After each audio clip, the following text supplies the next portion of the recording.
Yeah, good day everyone.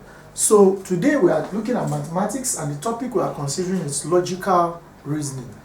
Now, of course, the word reasoning is from the word reason. Now, what I need to explain the difference between thinking and reasoning. Now, thinking is the movement of the mind that does not arrive at a conclusion. The movement of the mind that does not arrive at a conclusion.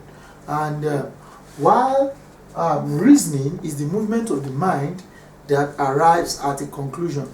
So when you reason about something, it means you have thought about it and then you've concluded.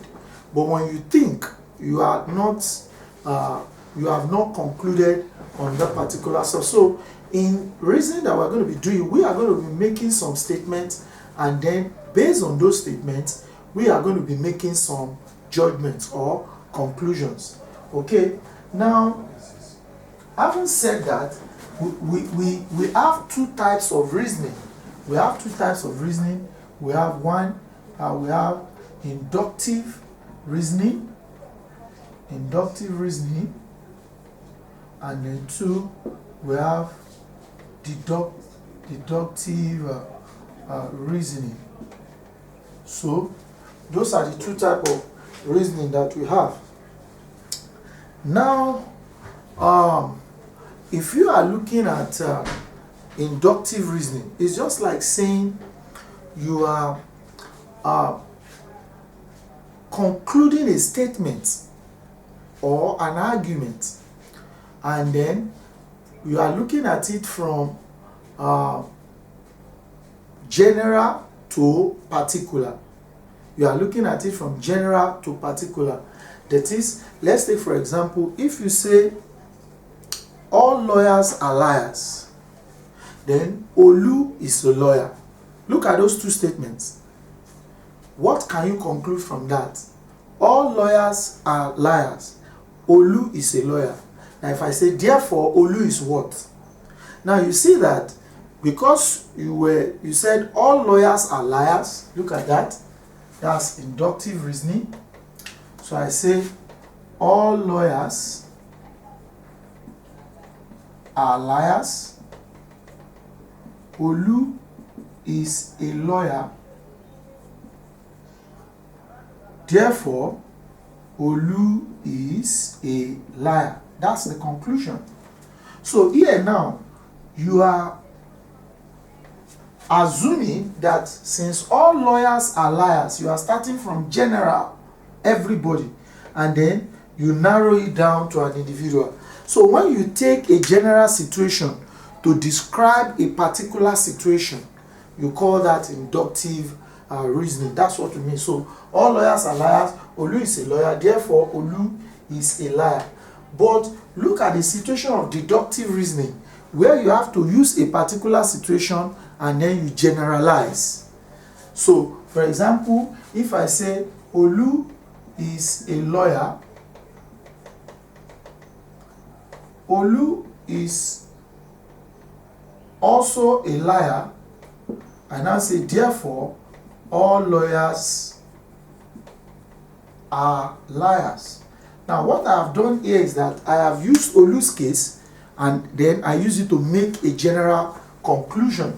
So inductive reasoning has to do with when you are making a judgment from you are using a general view to judge a particular individual. Like I have heard some people that they are dealing with a particular tribe and they will say, oh, all of them are like that. Some will say, oh, I don't trust that particular tribe, they are all like that. Why? Because they had experience with just one person in that tribe, and then they use that to conclude about everybody from there.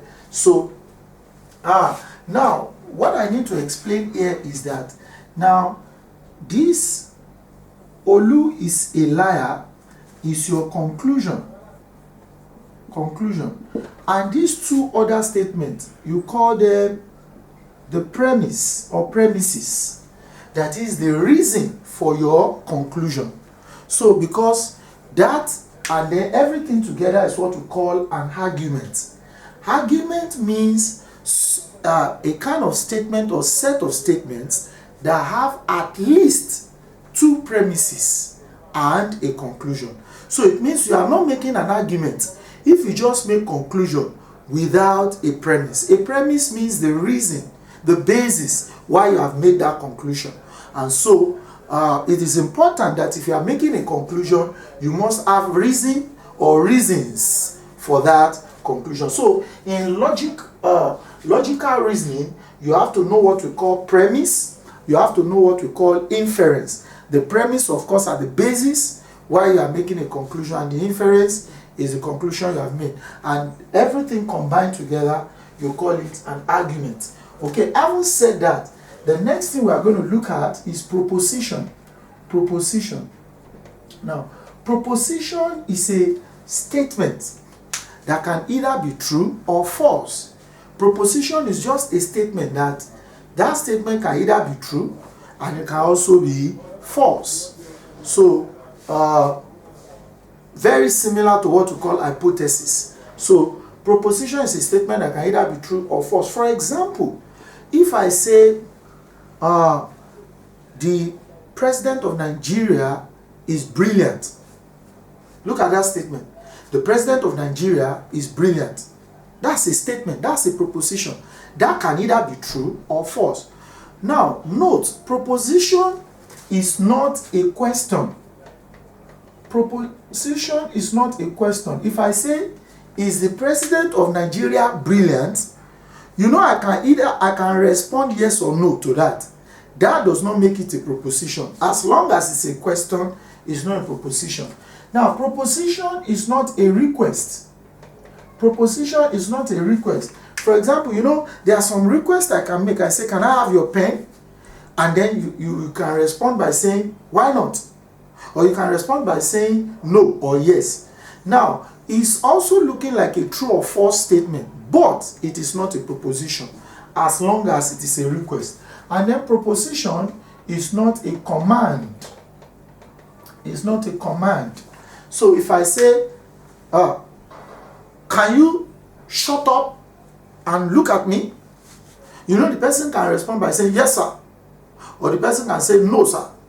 You know, it's also looking as if it's a false or true whatever. So, but it's not a proposition. So as long as it's a statement that can either be true or false, but it must not be a question, it must not be a request, and it must not be a command. That makes it a proposition. Now, in symbolic logic, proposition is always represented by letter P. So when I make a proposition, it's always represented by letter P, standing for the word proposition. And so we have what we call negation of a proposition.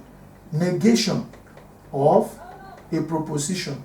Now, when you say negation of a proposition, negation means the opposite of a statement. If I said the president of Nigeria is brilliant, you can see that that's a statement. It's a proposition. It can either be true or false. Then the opposite of it is that the president of Nigeria is not brilliant. That's also a proposition. You can either say yes or no to it, but it is the opposite of the first one. So negation of a proposition is the opposite of a proposition, and you can always represent it with P prime or approximate P. Look at the sign. P prime or approximate P. So it means that anywhere you see P prime or approximate P, it means negation of a proposition. That is the opposite of a particular proposition. Okay, after that, the next thing we are going to look at are connectives. Connectives. Connectives. And of course, the connectives that we are going to consider in this class are the two popular connectives, which are disjunction and conjunction. Disjunction and conjunction. Now, if you look at the first one, disjunction. Disjunction. Now, the disjunction is always represented by ver. This sign, which is V, you pronounce it as ver. Ver. And it is always represented by or. So anywhere you see or, it is a disjunction. and it's always represented by V in symbolic logic or logical reasoning. So vel, that's what we call it. So this is when two or more propositions are joined by or vel. So when two propositions are joined by or. When two propositions are joined by or, that's what we call vel or disjunction. Now, you must know that anytime you join two propositions with or vel, the truth always prevail. The truth always prevail. Now, what that means is that at every given point, when you have two propositions like, let's say, P vel Q, the moment you have vel, the truth will always prevail.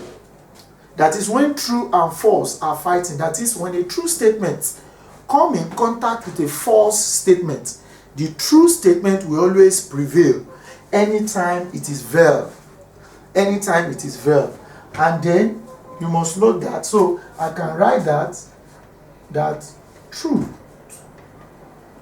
always prevail. Now, for the second one, which is the conjunction. Conjunction is always represented by caret. Look at this sign. We call it caret. And that's inverted V. And it is always represented by and. It is always represented by and. So in vel, which is and, false always prevail. False always prevail. Now let me give you an example of what I'm trying to say by truth always prevail, false always prevail.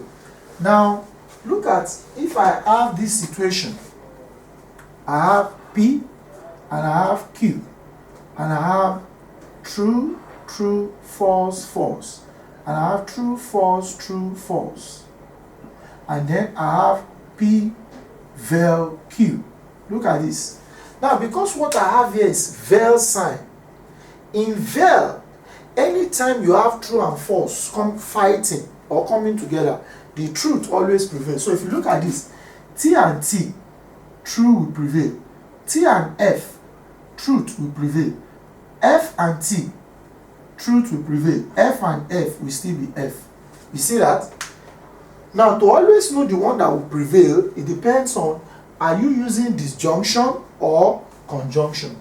Now, look at the one of, if I have P and I have Q, and I have P caret Q. So I have true, true, false, false. And I have true, false, true, false. And then they would have given you this. They would have given you this. You are the one to find this. Now, in caret, when true and false are coming in contact, false always prevail. So here you have true and true is true. True and false is false. False and true is false. False and false is false. You see that? So that is what I mean by vel and caret. And then before I move away from that, I need to explain a situation where you have a question that you have, the negative, which is negation, and then you also want to do vel and caret. Now look at this question, for example. You have P, Q, P, approximate P, approximate Q, and then you have P vel Q, and then you have P caret Q, and then you want to solve this. The only thing they will give you is true, false, true, false, true, true, false, false. This is what you are given. You are now asked to fill the table. Now let's look at how you will do this. Now I told you that anytime you see this sign beside P, it means opposite of P, negation of P. So I'll just do the opposite of P in this place. You know, opposite of true is false. Opposite of false is true. Opposite of true is false. Opposite of false is true. You see that? That's negation. The negation for Q, that's the opposite of Q now.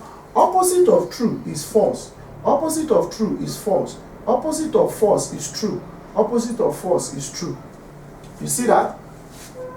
Then for vel, I told you that anytime you vel P and Q, this is your P and this is your Q. If you vel it, truth will always prevail.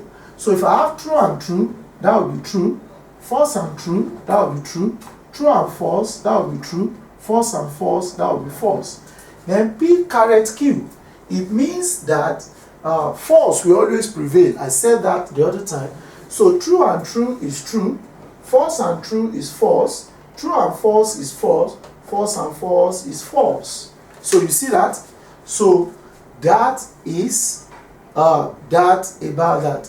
So I want you to take time to practice this very well. Now in my next video or next class, which will be part 2 of this symbolic logic, how I'm going to be looking at tautology and contradiction, and I will also look at what you call fallacy. So, and then that will be the end of that part. Thank you very much.